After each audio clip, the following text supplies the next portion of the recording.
My fiancée said, "You can't touch my money, it's all mine." I smiled. Then I walked out of the prenup meeting. A week later, she was begging. I, 32 male, always thought Madison, 30, was the one. 3 years together, living together for one. Her family? Wealthy. Old money. I do okay, software engineer, comfortable, but not in their league. The proposal was great, nice ring I'd saved for, a Tiffany piece she loved. Wedding planning kicked in. Her parents, Ralph and Diana, were heavily involved, wanting a big, splashy affair at their country club. I was covering the photographer, band, our honeymoon, and a $15 non-refundable deposit on a custom floral lighting package Madison adored. About 3 months before the big day, Ralph mentioned a prenup. Standard stuff for families like ours. I wasn't thrilled, but wasn't shocked. "Send it over," I said. Fast forward to last Tuesday. Me, Madison, her dad, Ralph, and 2 lawyers. The air was stuffy. Madison seemed off, avoiding my gaze. Their lawyer droned on about protecting pre-existing family assets. Standard. Then he got to assets acquired during the marriage. Anything Madison earned or was gifted would be solely hers. My earnings?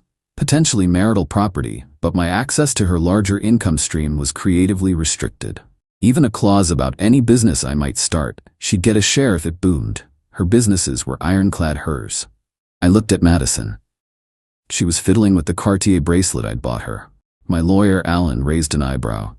"This seems a little one-sided?" Ralph chuckled. "Just protecting our daughter, Alan. Jordan understands."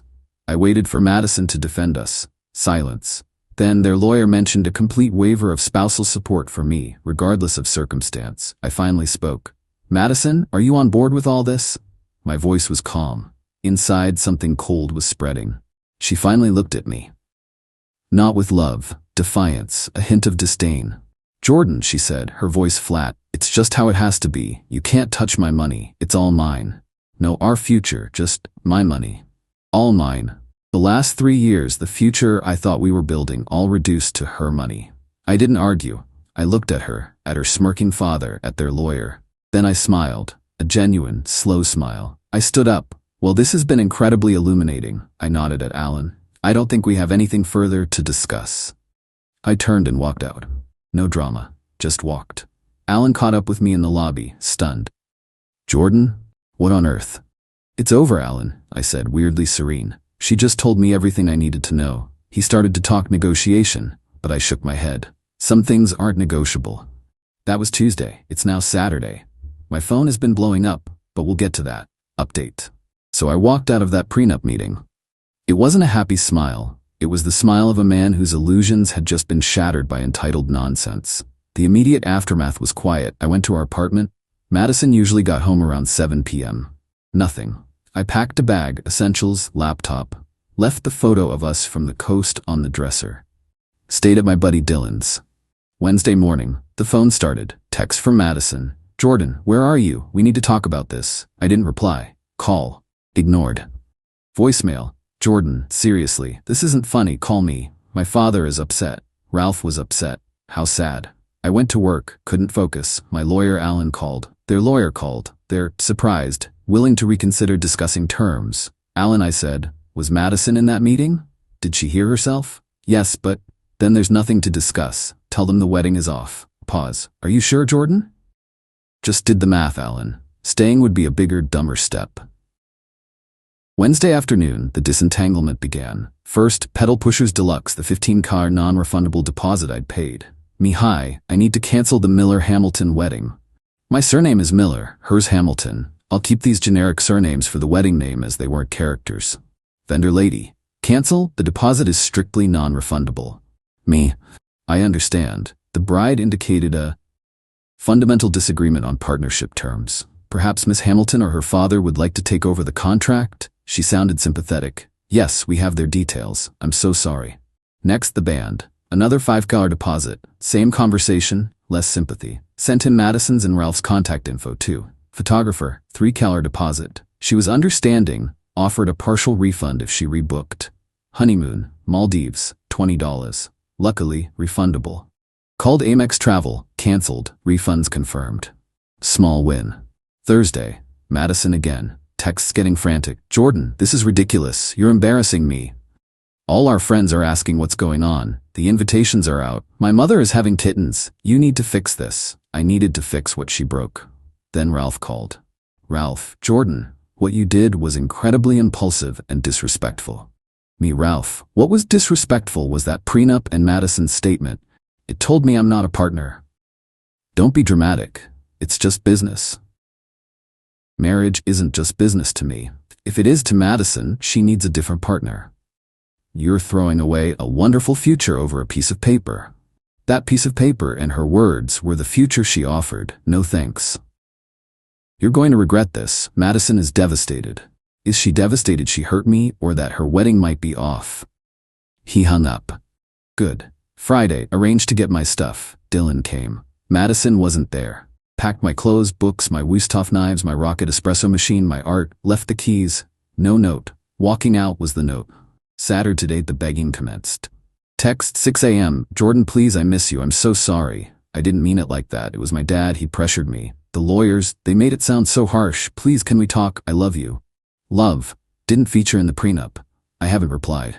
Then a call an hour ago. Voicemail. Sobbing. Jordan, please. I messed up. I know I did. I'm looking at the apartment, and it's so empty. Your things. The florist called my mom. They're asking if we want to pay the rest. Nearly $25,000 for all those flowers and lights since the deposit is lost. The band too. Daddy is furious about the money. But it's not just the money. I need you. Please, Jordan, just talk to me. We can tear up that stupid paper. I don't care about the money like that, I swear. Part of me felt a pang, but the rational part remembered her face. Cold. Daddy is furious about the money also stuck out. The financial pinch is starting. She's called 3 more times. Haven't picked up. Am I a cold-hearted person? No, I just have self-respect and a clearer view of my worth than she ever did. The begging has started. Let's see how this unfolds. Update. Alright, Reddit. Another week of the great unraveling of Madison Hamilton. Thanks for the support. It helped knowing I wasn't crazy. The begging continued. Calls, texts, emails. She even tried my sister Natalie, who politely told her this was between us and supported me. After a couple of days of me not responding, Madison's tone shifted. The tears dried up. Entitlement flared. Text last Monday. Jordan, this has gone on long enough. You've made your point. I said I was sorry. Are you going to throw everything away over a misunderstanding? The wedding is in less than 3 months. We've sent out the invitations. People have RSVP'd. You can't just do this. A misunderstanding? I laughed. Her "it's all mine" was crystal clear. Then came Diana, her mother, via a voice-chilling voicemail. Jordan, I don't know what game you're playing, but it stops now. Madison is distraught. You are single-handedly trying to ruin her reputation and our families. Those deposits you cavalierly walked away from? We're looking at substantial losses. Ralph is considering his options regarding your reneged financial commitments. A subtle threat. Financial commitments I made. Yes, the ones I paid deposits for the wedding she torpedoed. The let's pretend this didn't happen gambit. Midweek, Madison showed up at my office, unannounced. I found her talking to the receptionist. Madison. Jordan, there you are, just in the neighborhood.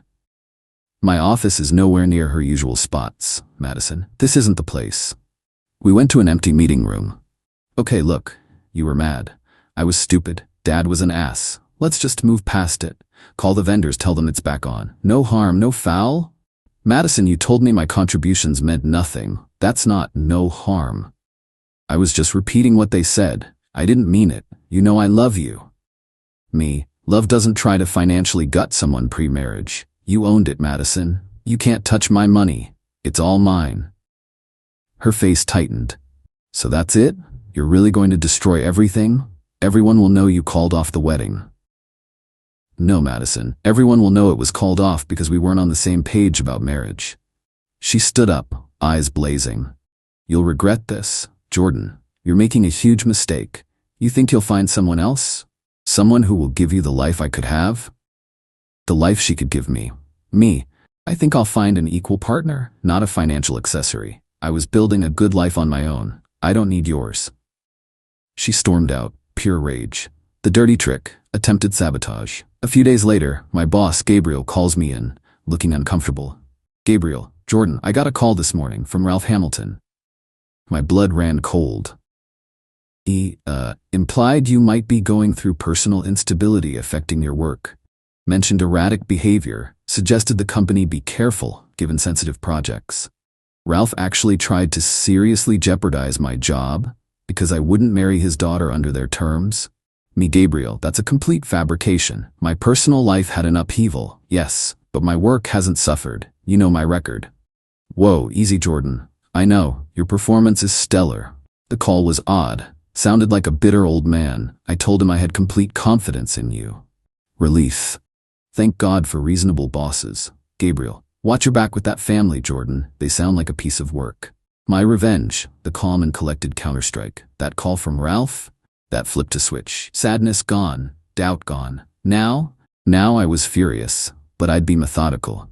The apartment. Shared bills for her apartment were still in my name, on autopay. Utilities, internet. I'd paid the hefty security deposit. Logged in. Canceled everything. Effective immediately. Emailed her politely about retrieving my remaining belongings, a few kitchen items, bookshelf, winter coat, CCing Alan. Suggested she have a witness. The social circle announcement. Madison worried about what everyone will know. Fine. I drafted a simple email to mutual friends and family who got invitations. Subject, update on Jordan and Madison's wedding. Dear friends and family, I'm writing to let you know that Madison and I have made the difficult decision to call off our wedding. This was not an easy choice. We apologize for any inconvenience. Further communication regarding vendor arrangements will come from the Hamilton family. Short, to the point, no blame, but clearly positions vendor communication to her family.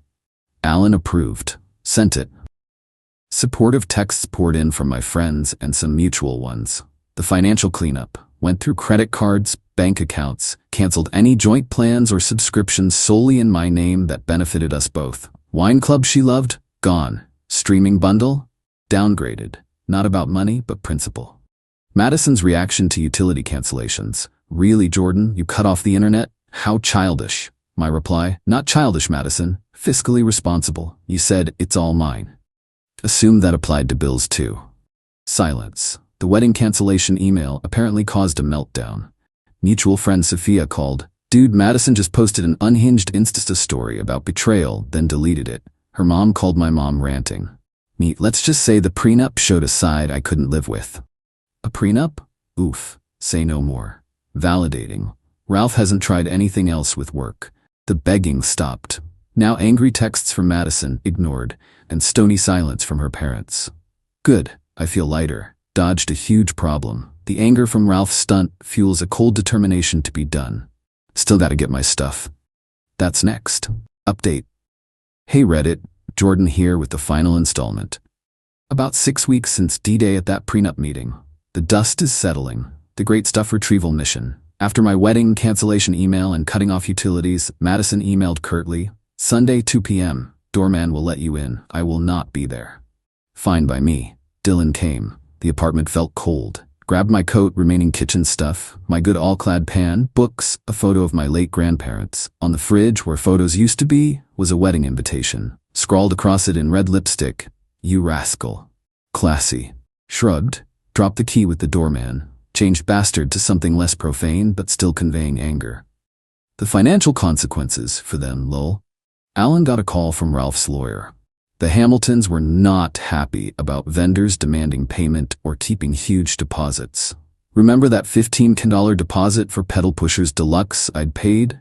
They had apparently signed a contract for a total floral lighting package worth nearly $40,000. The vendor, having been stiffed on the remaining $25,000, approx a figure after my deposit, by the Hamiltons, who probably thought they could bully their way into a refund, was now threatening legal action against them for the balance, as Madison was the one who had signed the full contract after I put down the initial deposit. Ouch. The band, $5,000 deposit from me, had a similar clause.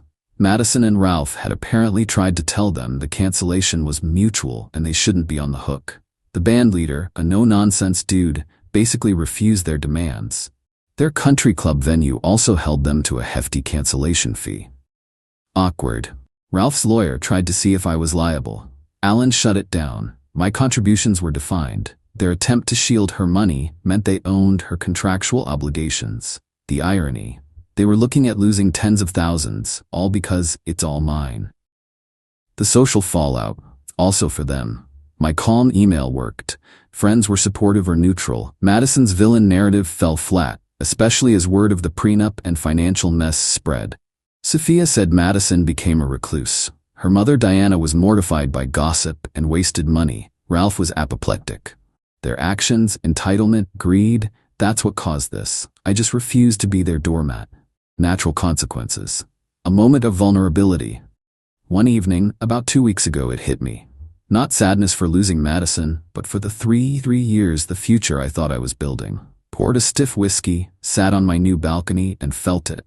The disappointment, the slight humiliation. It was about respect, partnership. She'd seen our future as a ledger sheet, protecting her column, erasing mine. That hurt. Still does a bit, but it's healing. Where I am now, life is calm, focusing on work. Gabriel, my boss, even approved a passion project. My smaller apartment feels like home. My rocket espresso machine hums. My Wusthof knives are used. Re-engaging with hobbies, friends. No direct word from Madison. Mutual acquaintances say she's subdued. The financial hit caused friction between her and Ralph. He blames her for not handling me. She blames him for the aggressive prenup. Delicious. No one is begging. Their anger is likely bitter resentment. Fine. My revenge? Walking away.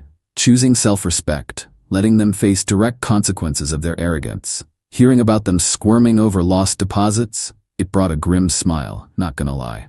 They played hardball, found out I wasn't playing their game. Biggest consequence for Madison? She showed her ugly true colors. Valued money over partnership. She'll live with that. Maybe learn, probably not. Entitled people rarely have major epiphanies, her problem now. So yeah, Reddit. It was a rotten situation, but I'm out good, and I'm looking forward. Learned a major lesson about red flags. Dodged a terrible fate. Thanks for letting me vent. Peace out.